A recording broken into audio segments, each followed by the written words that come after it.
Tere tulemast stuudiosse. Stuudios on tore. Mina olen tore Marju, minu töö on tore ja minul on ainult kõige toredamad külalised alati. Aitäh, et te tulite, ütlen ma teile kohe alguses ära ja seekordne saade on natukene teistmoodi ja mulle väga meeldib, kui midagi on teistmoodi. Ja samas ülioluline ja väärtuslik on praegu see kõik, mis me siin hakkame avama. Mul on 2 külalist. Üks on Triin Sooäär, keda tore inimesed juba ilmselt teavad, ja teine on hoopis teisest valdkonnast tulnud meile, Merle Danilsoo. Ja me hakkame miksima kokku siin toret ja raamatu aastat. On mul õigus? Täiesti. Selline äge mõte ja juba on laud ka täitunud väga ägedate raamatutega. Aga me alustame siiski tore asjadest, sellepärast, et Triin, sina ei ole siin ju ainult raamatu aasta pärast. Sina oled ikkagi meil torega seotud juba pikka aega ja vaatajale teadmiseks tasub alati välja tuua see tegelikult, et kui kaua sa oled tores olnud? 2014 sügisel tulin Aili Avi Toreringi Türil, nii et olen jäänud ja tegutsenud erinevates rollides ja siiski ma arvan, et raamatu aasta on olulise tähtsusega, sest et see oli see aasta, kus otsustasin lõpuks selle juhatuse avalduse ära täita, õnneks üldkogu ka valis. Nii et selles mõttes on pikk aeg olnud tores ja kogu selle aja olen lugenud raamatuid, nii et tegelikult täitsa seos raamatu aastaga. Absoluutselt. Ja no torega on selles mõttes äge sinuga, et ma praegu saan aru, et 11 aastat on ju. Nii, mingi osa sellest sa olid tõesti koolis tore noor, aga sa liikusid edasi vilistlasena, oled sa nii palju meile tagasi andnud, et sa oled tulnud tegema töötubasid ja kõik seda me teame ja päriselt sa oled tõesti hakanud silma juba siis raamatute lugemisega.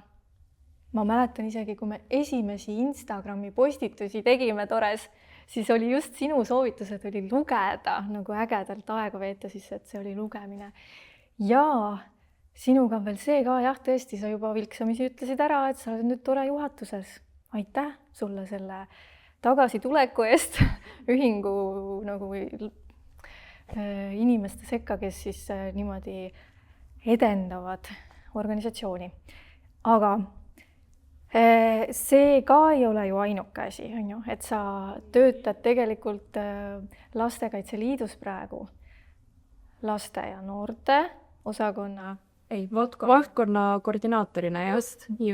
Osakonna teha, miks mitte? Tulevikus. Ja väga uhke värk. Ja võt sealt ongi teil see raamatu aasta seos ka hästi tugev, on ju? Nii. Ja. Teil on selja taga just selline minu meelest esimene lastekonverents ja jälle väga uhke värk. Ja no millega me siis täna üllatame? Meil tuli sinuga, Triin, päris mitu mõtet, on ju? Et kui me juba raamatu aasta sisse toome Eesti raamat 500, no mis see esimene, mina nüüd küsin Merle käest, et mis see esimene raamat siis oli eestikeelne? Oi, mis on säilinud või see, mida arvatakse? No ma ei tea. Mina ei tea nagu kumbagi praegu öelda. Vandratpalli katekismust. Jah, seda ma olen puhul. Jaa, täpselt. Aga kui te mõtlete lasteraamatutest, siis tegelikult üks ehedamaid näiteid, mida me teeme ka raamatutundides, on laste rõõm.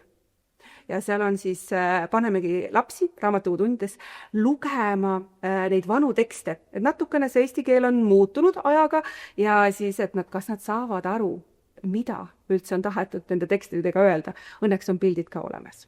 Nii, aga kas see lasteraamat, kui vana see siis on? See nüüd 500 vist ei ole? Ei. Et see on ikka tunduvalt noorem ikkagi. Aha. Okei. Ja siis, kes see huvitav järge pidas, et võt nüüd saab 500, et peaks tähistama? Kui raamatutundide materjali vaatame, mis on Krista Kumberg ka teinud, siis tegelikult on sellel üks legend. Et legendid on ju need, mida tegelikult võib-olla ei peeta võib-olla kuskil järgi, et vot selliselt juhtus, vaid et keegi räägib edasi ja siis räägib edasi. Aga üks versioonidest on see, et oli pime novembrikuu öö. Kostis koputus. ja ühes kõrtsus olevat midagi salajast mingites tündides. Aga politsei läheb siis kohale, no tolle ajal see oli hoopis teine nimetus, aga tänasel päeval politsei läheb siis kohale uurima asja ja seal tünnis, mis on mõeldud tegelikult õlu jaoks ja siis kala jaoks ja nii edasi, et ilust hoitud kinni, oli leitudki ühed lehed. Need ei olnud köidetud kokku veel, sest et nad pidid jõudma veel Eestisse, kus siis köidetakse kokku raamatuks. Need ainult need lehed olid ullis. Ja vot see ongi see esimene lugu, mis öeldakse, et vot need väiksed, need mingid lehed järgi jäänud. Ja vot sellest on meie Eesti raamatu ajalugu. Kui põnev. Pole seda kuulnud. Algas nagu õudusfilm. Koputusega. Okei. Assoo, väga äge. Tegelikult lahe legend ju. Ja sellistest paberilehtedest on me jõudnud siia niimoodi, et meie raamatupoed on raamatutest punnis ja inimesed, ma ei teagi, kuidas on see raamatuaasta siis läinud, et mis need kõige värvikamad faktid näiteks on, et mis juhtunud on, kui nad selle välja kuulutasin jaanuaris Eestis. Igas raamatukogus on omad sündmused, aga kui ma väga aus olen, siis Tallinna raamatukogudele minu jaoks on hästi oluline just see, mis meil toimus laupäeval. Ehk siis Eesti esimene lastekonverents koos Triiniga. See läks suurepäraselt ja mina pean seda üheks märksõnaks. Kindlasti, kui aastaaruannet korraldan, kui kirjutan, et siis see on raamatuaastale ideaalseks punktiks. Huvitav, kas ta oli esimene, eks ju? Ja seal olid ainult lapsed, eks? Ja noored. Ja noored. Ja mis sellest nüüd edasi saab? Kas nüüd on see tunne, et peaks uuesti tegema ka, jah? Muidugi me teeme. Ja, see on juba plaanis. Ja, meil on juba kõik paigas juba. See on juba uus valmid. Väga hea. Ja see on siis hakkabki niimoodi olema traditsiooniliselt mingil kindlal ajal või kuidas? Seda kuupäevadega me veel natuke mängime, aga et kindlasti kord aastas saab kokku, kus lapsed avaldavad oma arvamust. Mida nad lugeda tahavad, kuidas nad lugeda tahavad, mida nad raamatutes näha tahavad ja tegelikult, kui me praegu siis 5. ja 6. klasside käest küsisime, siis nüüd me liigume 3. ja 4. klassid juba järgmine kord, et tahame just nende nii-öelda ootused, lootused, nende tagasisid ära kaardistada ja nüüd ka laupäeval ju meil oli osalejaid üle Eesti, Võrumaalt, Viljandist, Harjumaalt, no iga Hiiumaalt, et hästi palju on need mõtted, mis seal tekkisid, see tagasiside, mis on tulnud nendelt särasilmadelt, see on väga-väga äge. No tooge üks asi välja, no mis nad tahavad siis lugeda? Kuidas saab üldse ühe tuua, toode mis nagu meelde jäid?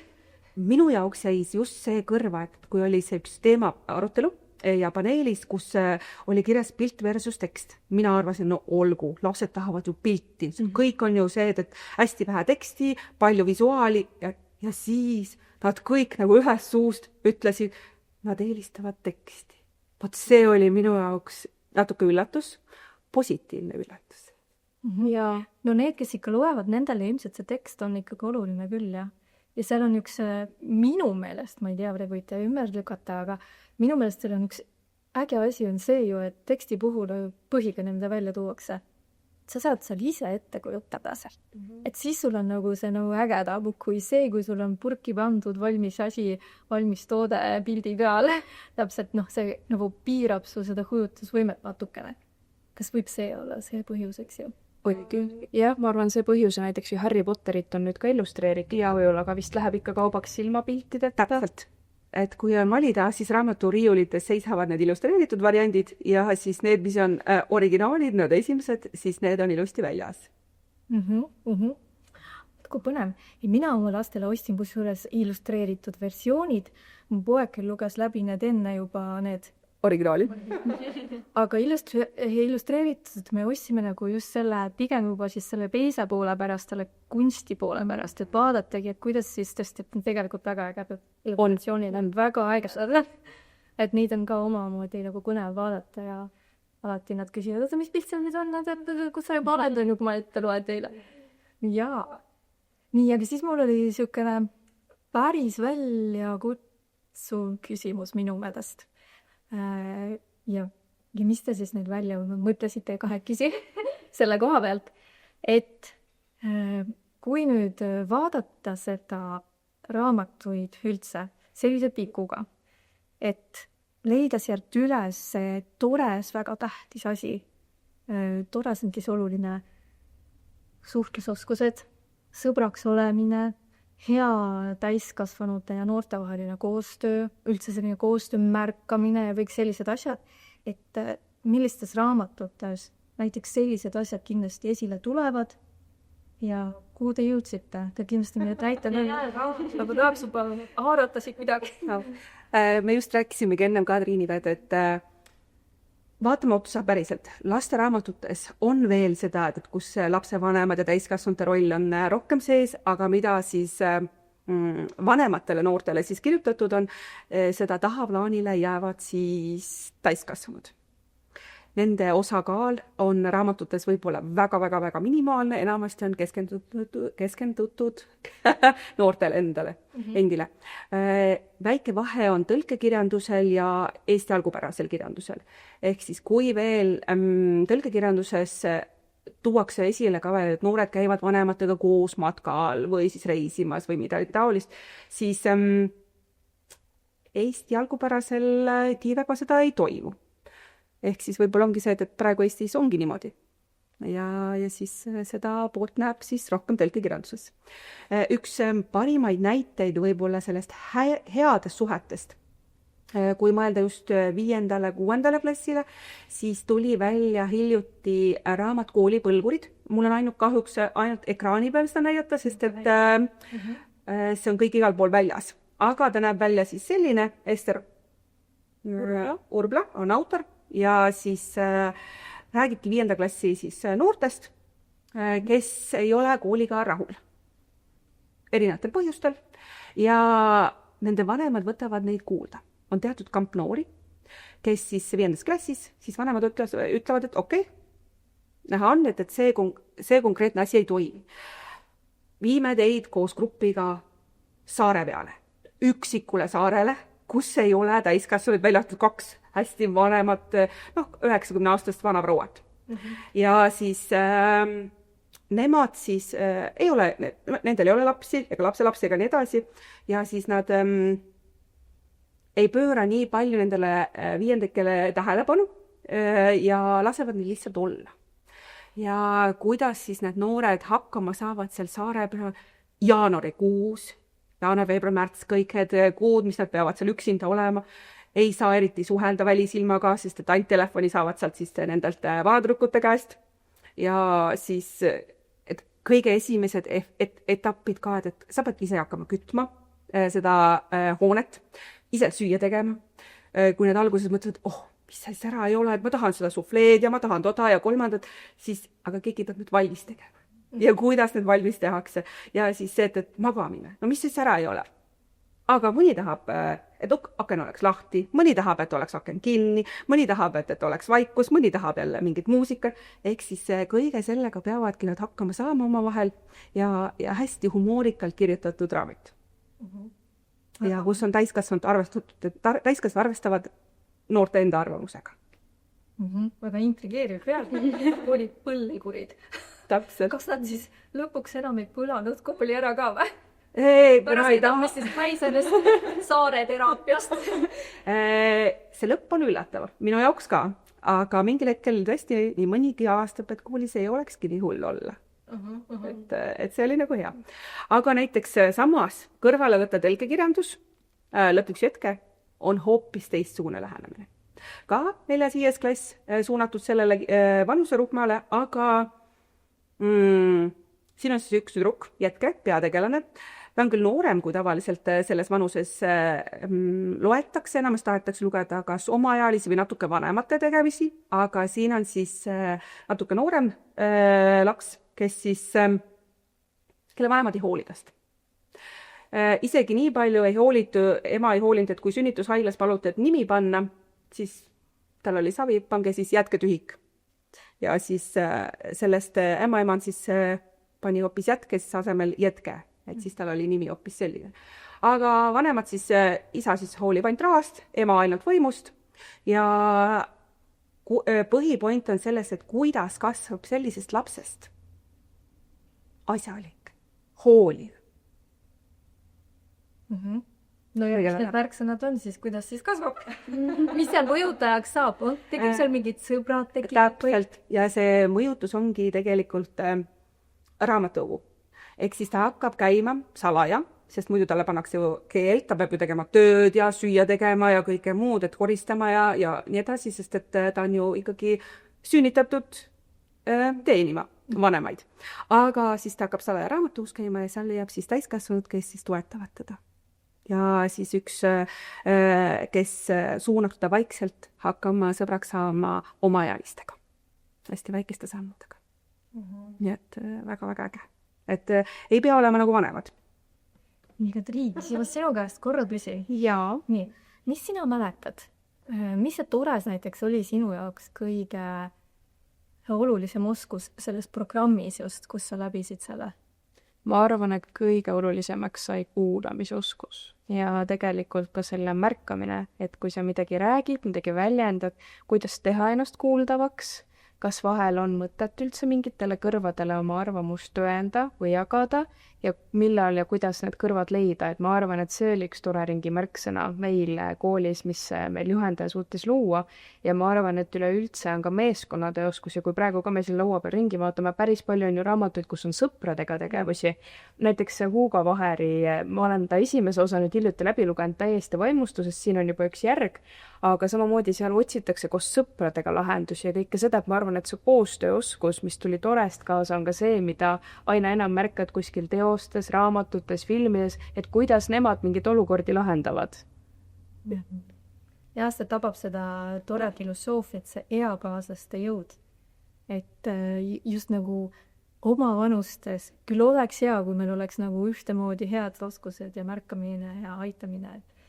Nii, aga Tõin, tahad sa mulle väike? Jaa, mina võtan kohe selle, mis ma kaasa võtsin. Mul on see veel poolik. Merle soovitas mulle seda paar nädalat tagasi ja ma täiesti olen vaimustuses sellest. Me ootan, kui ülikooli eksamid tehtud saada, et ma saaks edasi lugeda.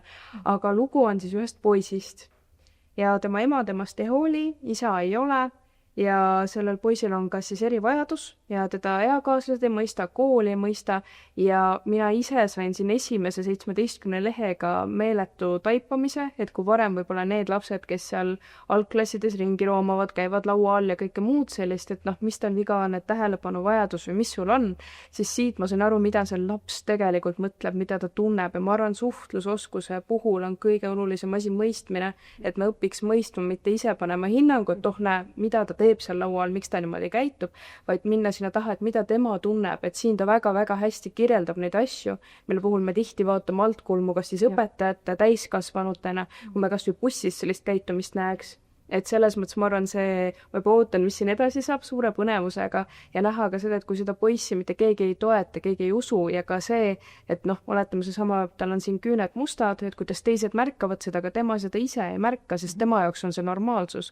Et kuidas me kohtleme ka neid, kes tulevad meie jaoks ju täiesti teistest perekondadest, et neid mõista, et nende jaoks see, mis ühe jaoks on normaalne, teise jaoks ei pruugi olla. Et ma arvan, et see raamat juba praegu on kuidagi väga suurelt hinnangud maha võtnud ja tegelikult see, et minna sinna mõistmisesse ja arusaamisesse. Et ma arvan, see on nii noortele kui ka tegelikult ma loodan väga, et õpetajad jõuavad ja selleni kindlasti. Et see empaatia, mis sa viib nagu kohe isegi 17 lehekülje pealt ju. Jah. Niimoodi, sinu muidugi on empaatia juba ammu avatud. Tänu torele. olgu. Nii, oi kui põnev. Ma ise mõtlesin, teate mida või? Et aga mis ma ise ütleksin? Ja minul tuli meelde endale hoopiski naksitrallid. Et minu meelest nemad on, kuigi nad on välja mõeldud tegelased, siis nende vahel oli siuke äge samasugune asi, et nad olid kõik nii erinevad, aga nad arvestasid nii armsalt selle erinevusega, nad sallisid üksteist ja siis see lahe ikkagi, kui see muff nagu arvas, et ma olen nii üksi, siis teised, no kes meie siis oleme, et nagu ikkagi see läks kohe nagu nii paika ja tekkis selline mõnus lõõgastus ja tore ring seal laua all. Et saigi olla ja rääkida. See oli armas. ja sul on veel üks lasteraamat. just mulle kohe, kui saaks naksitrallidest rääkima, siis minu nii-öelda põlvkonna, 21 on ju, on kuidagi Lotte meil saanud selliseks ühiseks, et kui ma ütlen kellelegi lause oma sõpradest pass kukub alati käppadele, siis me hakkame kõik naerma ja tuleb Lotte meelde. Et kuidagi ma arvan, ta on päris kapsaks loetud, ta on 20 aastat vana ka juba, aga tegelikult Heiki Ernits ütles hästi meil ju laupäevasel konverentsil, kui me temaga Lottest korra rääkisime, ta ütles, et tema ju ise samamoodi 25 aastat on Lottega kasvanud nii-öelda. Et ma arvan, et need tegelaskujud, keda ma lapsena noema on, et siis naksitrollid, meie puhul Lotte ja siit edasi, et need mõjutavad meid nii palju ja tegelikult nendega annab tihti tuua ka häid näiteid, et siin samas raamatus, siin on küll ka imelised illustratsioonid ja kõike muud sellist, aga kui me vaatame seda kaarti, kus nad kõik elavad, et siin on ju nii palju inimtüüpe, samamoodi nagu muumid ju saavad ka see aasta 80, et ma arvan, et siin kuna peaks kohe algusest tulema, kui palju tegelasi siin veel on, et nendest raamatust annab nii palju karaktereid leida, nii palju iseloomuomadusi, et täiesti vahepeal hämmastama panev, kui äge loovus inimestel on ja märgata, et mis omadused meil on ja need kanda niimoodi tegelastele üle. See on alati ja super, kuidas need karakterid seal loodud on. Ja see paneb mind praegu jälle seoseid looma tore noortega, kes juba mitu suve järjest on tegelikult Lottemaal neid tegelasi mängimas käinud, Tõrva noortest ma tean Karl Arkadit ja Mirtelit ja vau, äge, nii. Aga siis, kas on nüüd veel mõni, mis hästi toob seda niisugust tore asja või ma esitan uue küsimuse teile? Eks selle võib-olla selle eestluse valemil on ka see point, millega saab arutleda üldse eestlusest, aga ka sõprussuhted, kuidas need üldse lähevad ja mulle meeldis ühe peategelase, selle noormehe, kes siis ütles ühele poisile, klassikaaslasele, et ega me ju ei tea kunagi kauaks me kokku jääme. Me ju ei tea tulevikku, et nüüd, kui me lasteaias käime, nii, mis sul plaanid on? Kas sa lähed nüüd edasi sinna samasse kooli, kus mina või nii edasi? Et naudime hetke ja leiame sõpru täpselt seal, kus meil vaja on tollel hetkel. Et see mulle meeldis. Aga muidugi hästi palju arutatakse, et kes ikka õige eestlane on, kas see näitab pass või vanemad ja nii edasi, need asjad hästi üles ehitatud, et saab arutleda ka koolis. Äge. Jaa.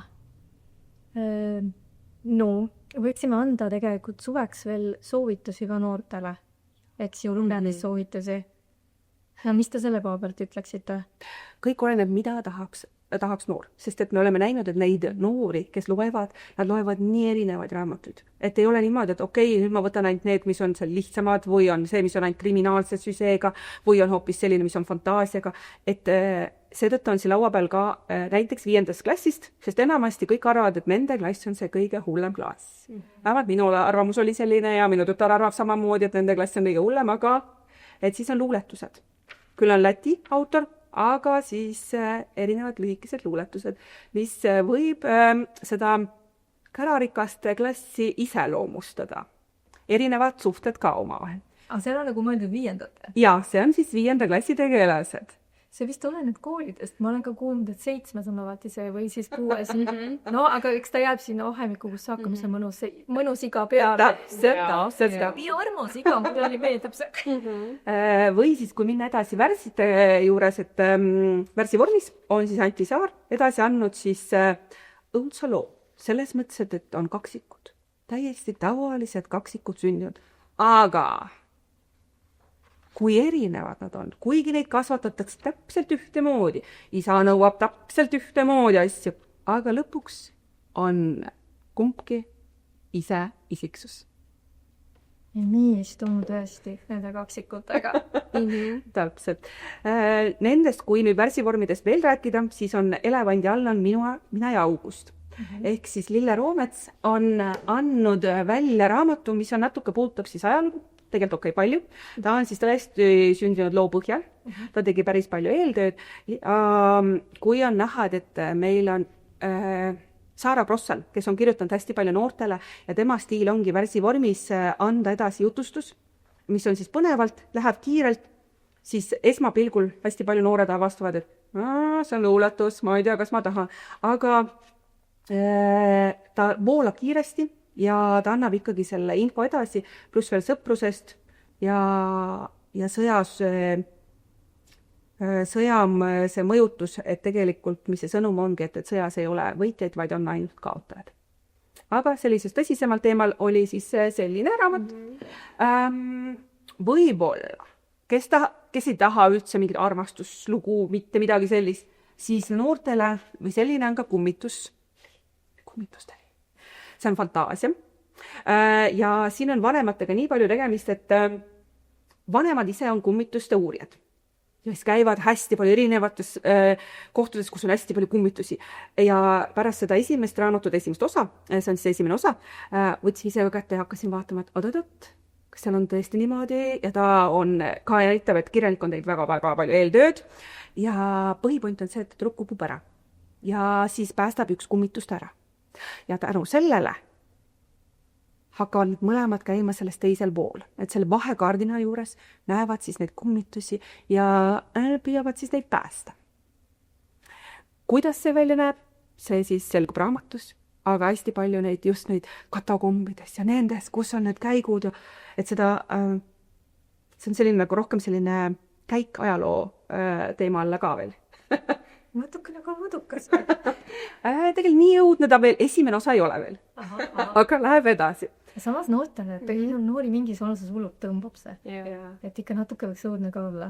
Jaa, õudukaid tahetakse. Horovitsil on hästi head, et neid ma tavaliselt soovitan õudukatel.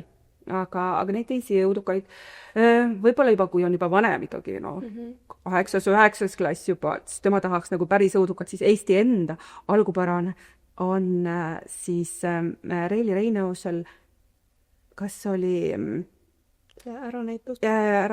Jah, vist oli, aga ma pean kontrollima selle igaks juks üle, et ma ei valetaks, mis selle päriselt selle nimi oli, aga tema puhul oli see, et ta on kaksikutest, aga nad ei tea, et nad on kaksikud. Nad elavad täiesti omaette elu. Gümnaasiumi noored. Üks vendadest hakkab siis mingil hetkel, mäluauk on, ja siis ärkab üles, sest ta näeb, et ta on joonistanud mingid saatanlikke illustratsioone. Kuidas siis hakata öeldes. Aga teine on siis teistsuguselt, et temal on ka mäluaugud, ja siis kui ta üles ärkab, on ta verine. Lähikonnas hakkavad alates väiksematest loomadest, iga natuks aja tagant järjest suuremad loomad enam mitte elus olema. No nii, see kõlab tõesti õudne. Aga õuduse raamatuna. Jaa, aga tegelikult tal oli siis pandudki, et Reili Reineusel on see raamatul põhiline ka see, et seda meie Eesti folkloori edasi anda. Et need kaksikud ju tegelikult on maha müüdud oma vanemate poolt saatanale ja see saatan tahab oma ju kaupa kätte saada. Ja kas seda saab kätte, see siis selgub siis raamatu lõpus. Jaa. Ja et igale maitsele kindlasti nii-öelda jagub, et kes kuidas mida lugeda tahab. Ära lubatud. Aga mis sina arvata soovitasid? Ära lubatud ja see õudukas siis, jah? Nii, peab panema nüüd midagi positiivset ka. Positiivses. No kindlasti ma ise loen enamasti selliseid, ma nüüd üritan ka vaikselt liikuda, et neid teisi žanre natuke, aga Jen Bennetti puhul siis siin on lugu ühest tüdrukust, kellel on väga suur unistus ja ta peab siis joonistama nii-öelda päris lahkamisest ja üks poiss, kes siis teeb graffiteid ja kuidas nii-öelda ööbussid ja kuidas seal see seiklemine käib ja kuidas nad saavad üksteise kohta meeletult palju teada, et justkui pealt näha võõra inimesega vestlustest ja Jen Bennettil on ka siis Tähtedest võlutud, mis on siis väga huvitav just sõpruse, et läheb üks kamp kõik koos kuhugi klämpingusse, mägedesse ja siis järsku öösel nad peavad sealt klämpingu kohast ära minema erinevatel põhjustel ja siis sõpruskond läheb lahku niimoodi, et 2 tükki jäävad seiklema sinna ja nad on ühtlasi olnud ka siis endised parimad sõbrad, et kuidas seal käib see nii-öelda üksteisel võib-olla peegeldamine, kuidas keegi kellelegi on haiget teinud, mis murekohad on olnud. Ma arvan, see on samamoodi selline mõistmise raamat, aga saab hästi huvitav. Ja teine, mis mu enda selle vist jaanuari-veebruari üks kõige ägedamaid, seda küll siin praegu ei ole, oli pärimismängud, et nende puhul kohe esimene, kui ma nägin, et eesti keelde on teine osa tõlgitud, see oli õnn, ma ütlen. Et selles mõttes hästi huvitav, seal on pigem selline ka põnevus ja ja ta on väga-väga selles mõttes, ma ütleks, soovitaks julgelt sihuke 3. kooliaste ja seal, kuidas siis käib, et üks tüdruk, kes ei ole üldse ühe perekonnaga seotud, ta saab päranduse miljonärilt, ikka tõeliselt suure, aga sellega tulevad ka kaasa selle perekonna nii-öelda siis taagad. Ja see tüdruk pealt taha, ta ei teadnud sellest mehest mitte midagi, sellest olukorrast midagi ja see, kuidas see kõik seal hakkab arenema, kuidas seda lahendatakse, otsitakse, et põnev, õpetab palju suhtluse kohta ja ka seda, et alati kõik, mis sa kuuled või näed, ei pruugi olla tõsi ja see mõistatuste lahendamine, mis seal käib, et vahepeal oleks isegi tahtnud võtta pliiatsi kõrvale ja vaadata, et kus kohas see midagi oli. jaa, issand, see kõlab väga põnevalt. On. Minu arust tõlkekirjandust ongi hästi-hästi põnevalt, et sest et neid on ju rohkem ja neid saab ju valida ja mida tõlgitakse eesti keelde. Et selle tõttu ongi üks, miks arvatakse, et tõlkekirjandust on rohkem ja väärtkirjandust, aga sest et valik on lihtsalt palju-palju suurem, mille vahel valida. Võib-olla sellest suhtlemisest ja enda kehtestamisest on esimene kord. See on see raamat Kristi Piiperilt ja selle raamatu lõpus mulle meeldib see, et need on, autor ongi kogunud kokku erinevate noorte kogemuslood. Ehk siis seal lõpus ongi päris juhtumised ja point on selle raamatule see, et kui satud kellegi mingisse grupis, kellegi selle nii-öelda populaarse inimese siis halba valgusesse, kes tahab sulle halba, siis ja siis ta teeb kompromiteeriva pildi sinust, isegi kui see tegelikult ei olnud nii hull asi, siis ja ähvardab seda üles panna või muidu, et sa pead tegema seda või muidu pannakse see pilt üles, siis millise lahendusele jõuab see peategelane, et see on päris hea ülevaade sellest. See on praegu päris aktuaalne ka. Hästi selliseid lugusid juhtubki praegu. Ja midagi sarnast võib-olla natukene vanematele on saada pilte Eesti Mehe kirjastuse poolt, et see on pigem soovitaks siuke, ikkagi juba 9. klass, aga seda võib juba lugeda ka 7., 8. klass, et ta ei ole midagi sellist seda, aga saada pilte on ikkagi selline mahukas. See on natuke, aga mõlemal on see idee või sõnum on see samasugune. Väga tore.